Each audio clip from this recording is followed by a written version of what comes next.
Good morning dear student. आइए vector algebra के कुछ और क्वेश्चन करें। एक्सरसाइज 10.2 का क्वेश्चन नंबर 1 देखते हैं। ठीक है, क्वेश्चन मैं पढ़ता हूँ। इनके सदिशों के परिमाण का परिकलन कीजिए। Compute the magnitude of following vectors. 3 vectors हैं। ए क्या है, आई प्लस जे प्लस के है। बी है 2i minus 7j minus 3k। सी है 1/√3i plus 1/√3j minus 1/√3k। क्या फाइंड आउट करना है? कंप्यूट द मैग्नीट्यूड, परिमाण निकालिए। ठीक है दोस्तों, तो कैसे करेंगे देखिए। आप देखिए, मेरे पास जो वेक्टर ए दिया हुआ है, vector A is I plus J plus के, ये वेक्टर है। Magnitude of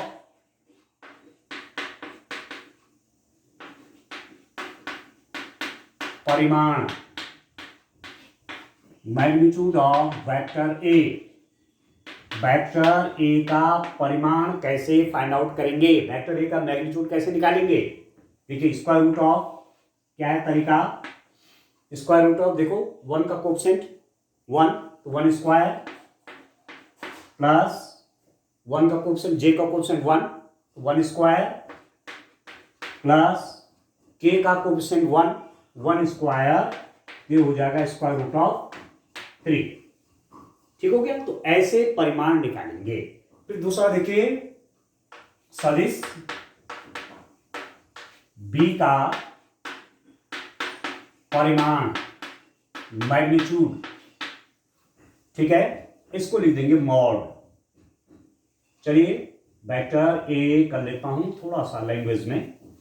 vector A is equal to mod of A. ऐसे सदिश बी का परिमाण कैसे करेंगे? ये है तरीका दिखाने का। परिमाण कैसे निकालेंगे? ये मॉड के रूप में लिखेंगे। Magnitude of B is equal to square root of coefficient of I, that is 2 square. ठीक है, इसको देखिए, ये वाला कंपोनेंट क्या है? वाई डायरेक्शन में -7 का स्क्वायर प्लस के का कोएफिशिएंट है -3, तो -3 का स्क्वायर। ठीक है दोस्तों, 2 square minus 7 square minus 2 square plus -7 square plus -3 square. ये भी पॉजिटिव, कितना हो जाएगा दोस्तों जी?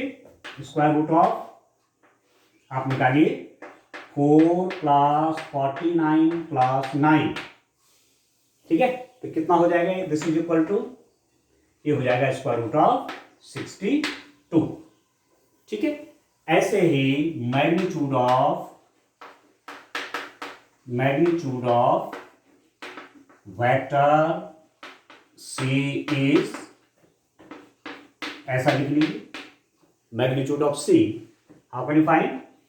Square root of coefficient of I, that is 1/√3 square plus coefficient of j, that is 1/√3 square plus coefficient of k, that is -1/√3 square। ठीक हो गया? i का कोएफिशिएंट 1/√3 स्क्वायर प्लस j का कोएफिशिएंट 1/√3 स्क्वायर प्लस k का coefficient -1/√3 का square. अब कितना हो गया? दिस इज इक्वल टू इसका स्क्वायर 1/3, इसका स्क्वायर 1/3, इसका square 1/3 is equal to square root of 1, 1/3 plus 1/3 plus 1/3 1, और ये हो जाएगा आपका 1। ठीक है दोस्तों, तो इस रूप में आप करेंगे इसको।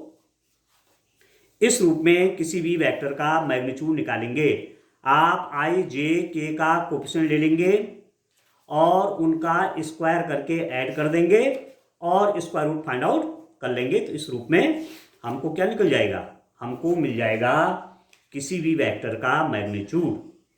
ठीक है, square root of 3, square root of 62 और 1। ठीक हो गया? अब दूसरा क्वेश्चन देखते हैं। ठीक है दोस्तों, तो मैग्नीट्यूड निकालने का ये आसान सा तरीका है। ठीक है, इसी रूप में आप मैग्नीट्यूड किसी वेक्टर का निकालें। चलिए नेक्स्ट क्वेश्चन देखते हैं। आप नेक्स्ट क्वेश्चन क्या है दोस्तों, उसको देखते हैं। देखिए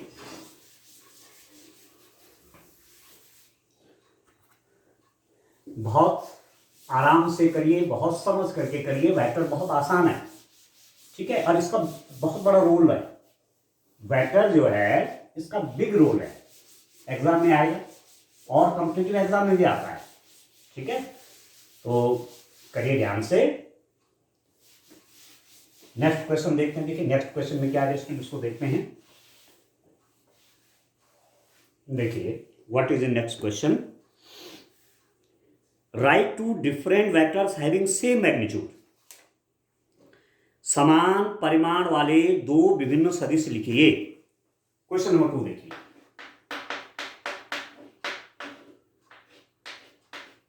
समान परिमाण वाले दो विभिन्न सदिश लिखिए, ठीक है। Write two different vectors having same magnitude. हमको दो ऐसे वेक्टर के एग्जाम्पल देने हैं जिनके मैग्नीट्यूड क्या हो, सेम मैग्नीट्यूड के वेक्टर हो, मैग्नीट्यूड वेक्टर्स का सेम हो, ऐसे दो वेक्टर लिखने हैं, ठीक है। तो आप देखिए let A is equal to, किसी टाइम पर लिख दूं i plus 2j plus 3k for example, ठीक है। And vector B is, vector B को क्या लिखा, 2i plus 3j plus k for example.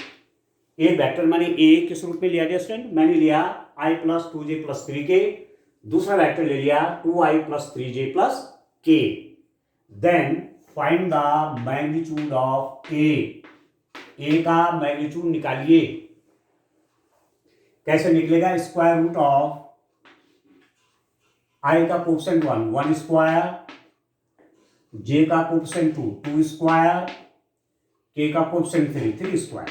तो कितना हो जाएगा स्टूडेंट, देखिए 9, ठीक है। 9 4 कितना होगा, 13 और 14 हो गए। देखिए स्क्वायर रूट ऑफ 14 हो गए।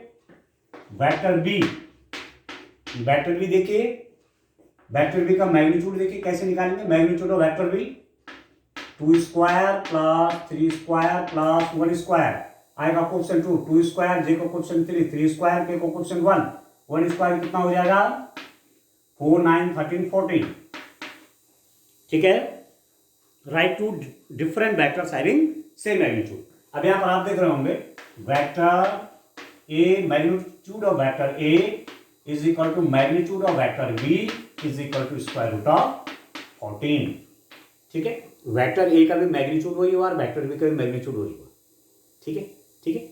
अच्छा इसका मतलब क्या हुआ, this implies that vectors A and B has same magnitude,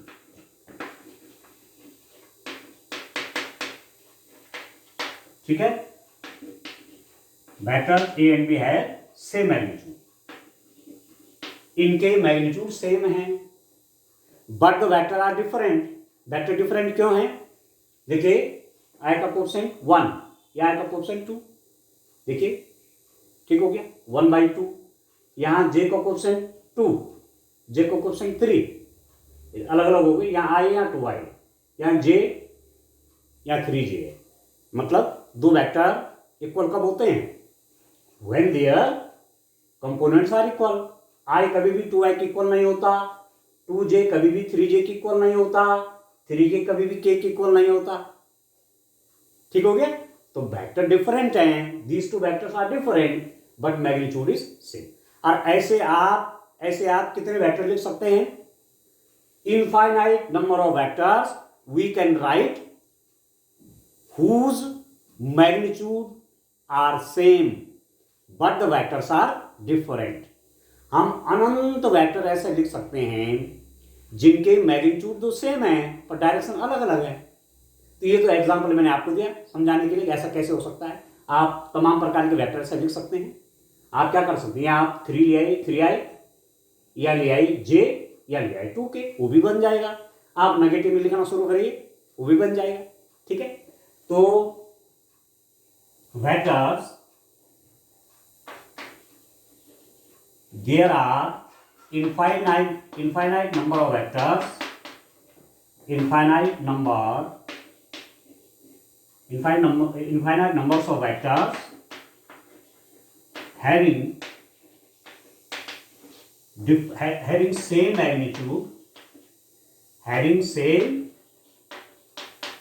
magnitude, there are infinite number of distinct vectors having same magnitude. मतलब ऐसे सदिशों की संख्या अनंत होगी, ऐसे सदिशों की संख्या क्या होगी डिस्टिंक्ट, अनंत होगी। ऐसे आपके पास इनफाइनाइट नंबर ऑफ वेक्टर्स मिलेंगे जिनके मैग्नीट्यूड सेम है पर सेम नहीं है। ठीक है, सेम कब बनते हैं, जब एक्स एक्सिस में कंपोनेंट सेम हो, वाई एक्सिस में कंपोनेंट सेम हो, जेड एक्सिस में कंपोनेंट सेम हो। तो ऐसा नहीं है, वेक्टर कंपोनेंट सेम नहीं है इनके, पर मैग्नीट्यूड सेम है। मैग्नीट्यूड तो सेम हो गए पर वेक्टर सेम नहीं है। ठीक है, तो एक एग्जांपल देके लास्ट में ऐसा आपको जरूर लिख देना चाहिए, एग्जामिनर प्रसन्न हो जाएगा कि yes he knows the answer in right way. Examiner को भी हो जाएगा कि इस स्टूडेंट की स्टडी वेक्टर में बढ़िया है।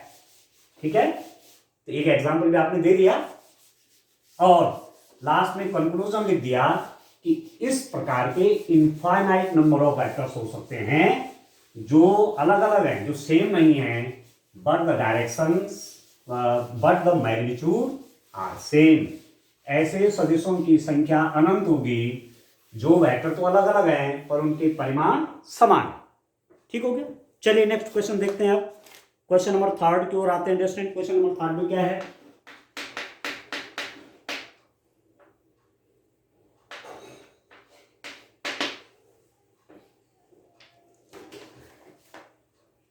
अब देखिए डिस्टेंट, समान दिशा वाले दो विभिन्न सदिश लिखिए। Write two different vectors having same direction. Write two different vectors having same direction.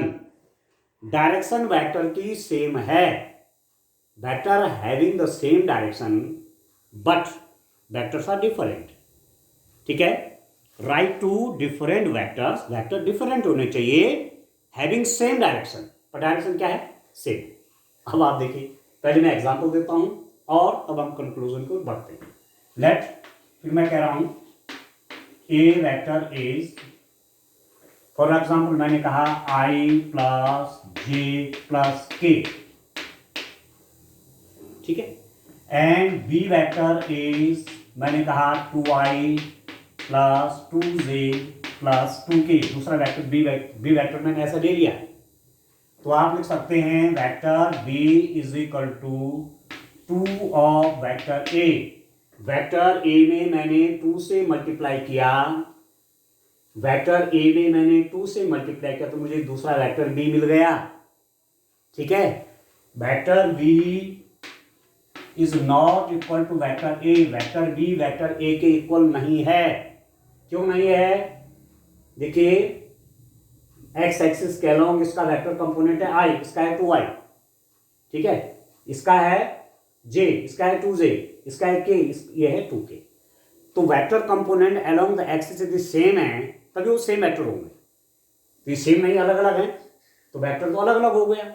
इसके अलावा आप देखिए मॉड ऑफ, मतलब magnitude of a is equal to square root of 3। इस a का मैग्नीट्यूड स्क्वायर रूट ऑफ 3 क्यों, 1 square plus 1 square plus 1 square, square root of 3 हो गया। And magnitude of b is, b का मैग्नीट्यूड कितना हो जाएगा, 2 square plus 2 square plus 2 square, 2 square plus 2 square plus 2 square is equal to square root of 12। ठीक है, और इसको लिख सकते हैं 2 स्क्वायर रूट ऑफ 3। तो यहां पर भी आप देख रहे हैं magnitude of a is not equal to magnitude of b, इनके मैग्नीट्यूड भी अलग अलग हैं।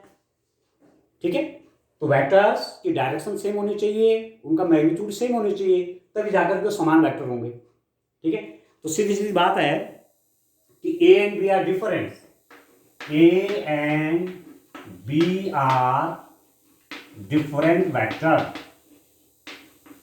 different vectors because their magnitude are different. उनका तो मैग्नीट्यूड अलग अलग है तो सेम नहीं हो सकते, बट डायरेक्शन इज सेम. क्यों है direction same? Vector B is represented in the form of twice of A. Vector B को हमने क्या लिखा? 2 इंटू वेक्टर ए. इसका मतलब since vector B is equal to 2a, तो जब एक वेक्टर को दूसरे के कुछ मल्टीपल में लिखते हैं तो this has the meaning vector A and B has the same direction.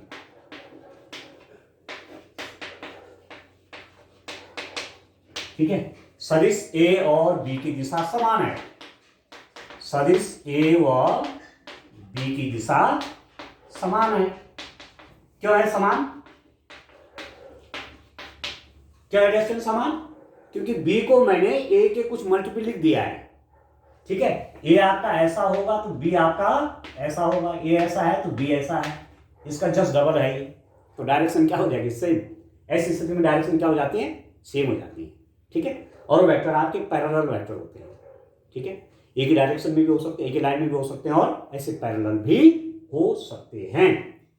तो ऐसे कितने वेक्टर होंगे? अब मैं इसको एक वेक्टर और निकाल, इसको 3 से मल्टीप्लाई करता हूं तो 3i + 3j + 3k, उसके डायरेक्शन भी सेम है. यदि मैं इसको 4 से मल्टीप्लाई करूं तो मेरे पास क्या निकलेगा? 4i + 4j + 4k, वो भी एक वेक्टर है which is parallel to this one. ठीक है, तो ऐसे कितने वेक्टर लिख सकते हैं आप? इस प्रकार के हमारे पास अनंत सदिश हो सकते हैं समान दिशा वाले. उत्तर लिखेंगे समान दिशा वाले विभिन्न सदिशों की संख्या. समान दिशा वाले दो विभिन्न या समान संख्या वाले विभिन्न सदिशों की संख्या अनंत होती है. ये है आंसर. ठीक है, the number of 2 different vectors having same direction are infinite. There are infinite numbers of vectors. There are infinite numbers of vectors whose direction are same, but they are not same vector. ठीक है, ठीक हो गया? Clear हो गया? इस type से आप देखेंगे. अब देखिए नेक्स्ट क्वेश्चन करते हैं. नेक्स्ट क्वेश्चन में क्या आप देखिए, क्वेश्चन नंबर 4 देखिए. इस टाइप से करना है क्वेश्चन समझ करके. ठीक है स्टूडेंट, चलिए नेक्स्ट क्वेश्चन देखते हैं.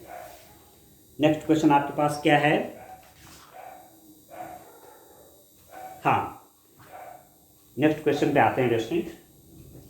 हमारे पास क्वेश्चन नंबर 4 क्या है? बड़े इंटरेस्ट से कीजिए क्वेश्चन. आपको सारे क्वेश्चन कराए जाएंगे. 2 क्वेश्चन यदि एक ही मेथड के होंगे तो उनमें से एक ही करेंगे, जिससे हमारा टाइम ज़्यादा वेस्ट ना हो. ठीक है, अब आप देखिए, मैं कह रहा हूं क्वेश्चन नंबर लेता हूं मैं 4. मेरे पास क्वेश्चन नंबर 4 में क्या क्वेश्चन देखिए आप. x और y के मान ज्ञात कीजिए ताकि सदिश 2i + 3j और xi + yj समान हों. Find values of x and y so that the vectors 2i + 3j and xi + yj are equal. Vectors 2i + 3j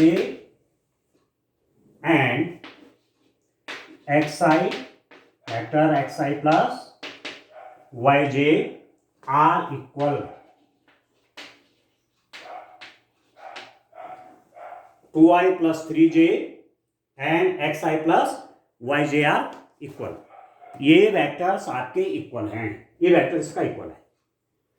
इसका मतलब कैसे लिखेंगे?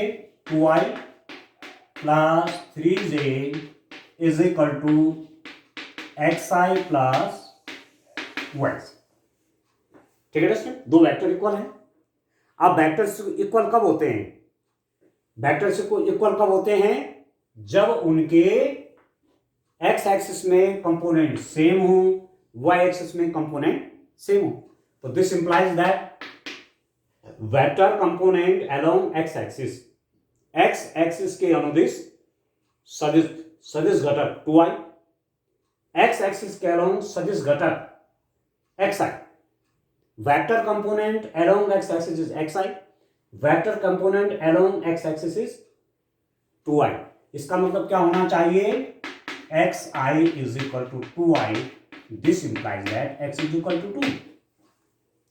y axis के along vector component along y axis should be the same, in this case the vector along the component of the vector along y axis, इस सदिश का y axis के along घटक इस सदिश के y axis के along घटक के समान होना चाहिए। इसका मतलब है ही समान, इसी कारण समान होंगे, ये इसके इक्वल होना चाहिए, ये इसके इक्वल होना चाहिए। yj is equal to 3j, this implies that y is equal to 3। ठीक है दोस्तों, तो x की वैल्यू 2 हो गई और y की वैल्यू कितनी हो गई, 3 हो गई। ऐसे करेंगे, ठीक हो गया, इस टाइप से करेंगे। चलिए क्वेश्चन और देखते हैं, क्वेश्चन नंबर 5 देखिए, बड़ा इंटरेस्टिंग क्वेश्चन है। क्वेश्चन नंबर 5 देखिए दोस्तों, सो बिग इंटरेस्टिंग। आप देखिए,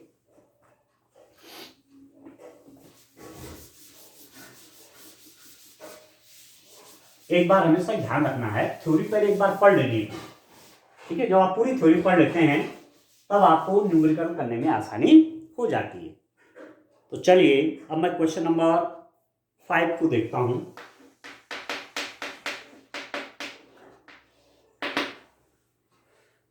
एक सदिश का प्रारंभिक बिंदु 2 1 है और अंतिम बिंदु -5 7 है। इस सदिश के अदिश एवं सदिश घटक ज्ञात कीजिए। इस सदिश के अदिश एवं सदिश घटक ज्ञात कीजिए। कितना इंटरेस्टिंग क्वेश्चन है। Find the scalar and vector components of a vector with initial point 2 1 and terminal point -5 7। Find the scalar and vector component of a vector with initial point.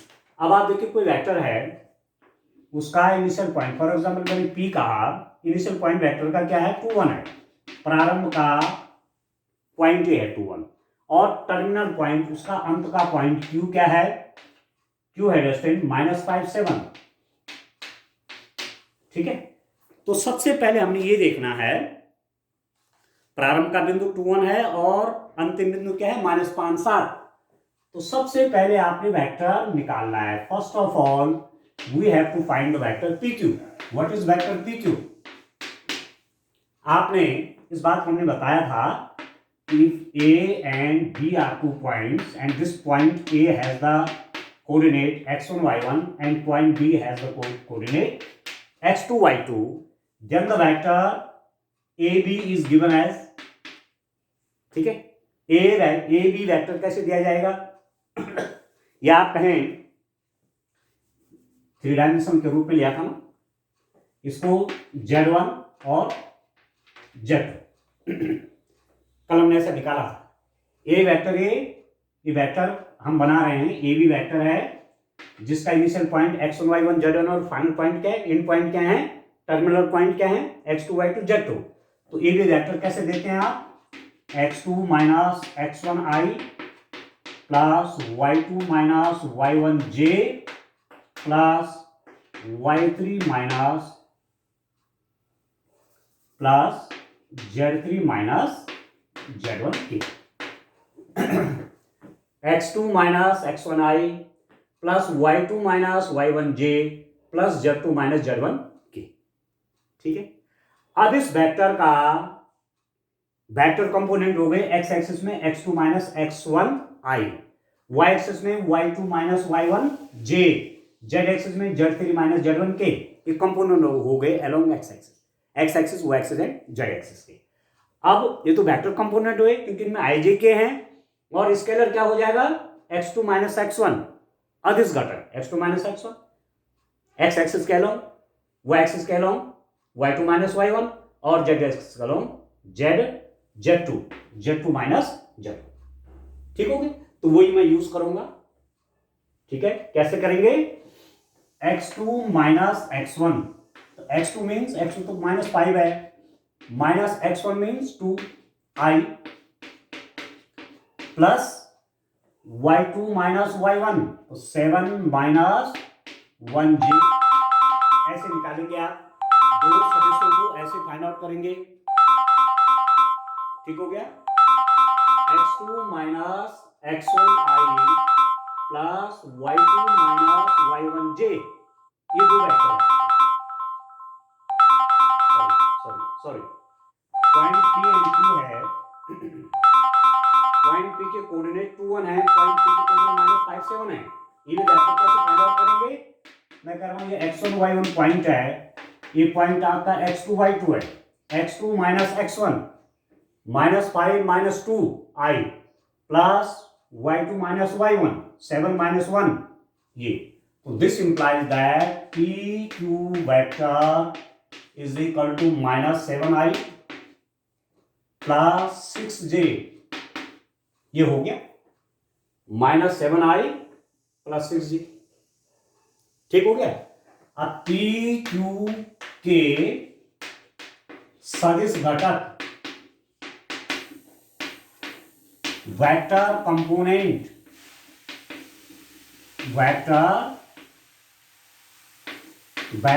Component of PQ क्या हो जाएंगे, vector component of PQ -7i and 6j, ये vector component है। X axis का long component क्या है, -7i, Y axis का long component क्या हो गया, वेक्टर कंपोनेंट 6j। मतलब ये जो सदिश आया, इसका एक्स अक्ष के अनुदिश सदिश घटक क्या है, -7i, एक्स एक्सिस पे इतना है, वाई एक्सिस के लॉन्ग, वाई एक्सिस की दिशा में सदिश घटक क्या हुआ, 6j। Vector component of PQ along x axis is -7i and component along vector component along y axis is 6j। x axis में वेक्टर कंपोनेंट -7i और y axis में वेक्टर कंपोनेंट 6j। ठीक है, अब क्या चाहिए आपको, अदिश घटक भी चाहिए। अदिश घटक क्या हो जाएंगे, स्केलर कंपोनेंट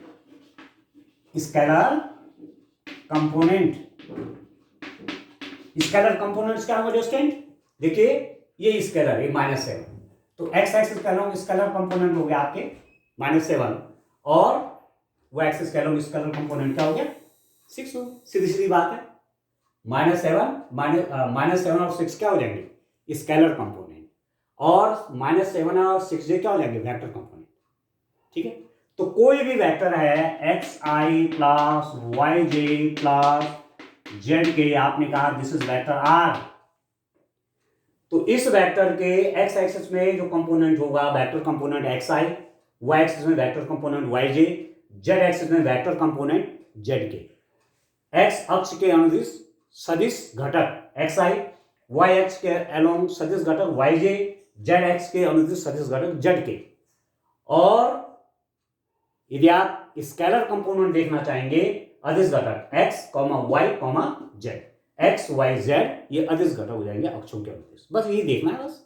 ठीक है, तो इस ढंग से आप क्वेश्चन करेंगे। तो आज के लिए इतना काफी है। Thank you.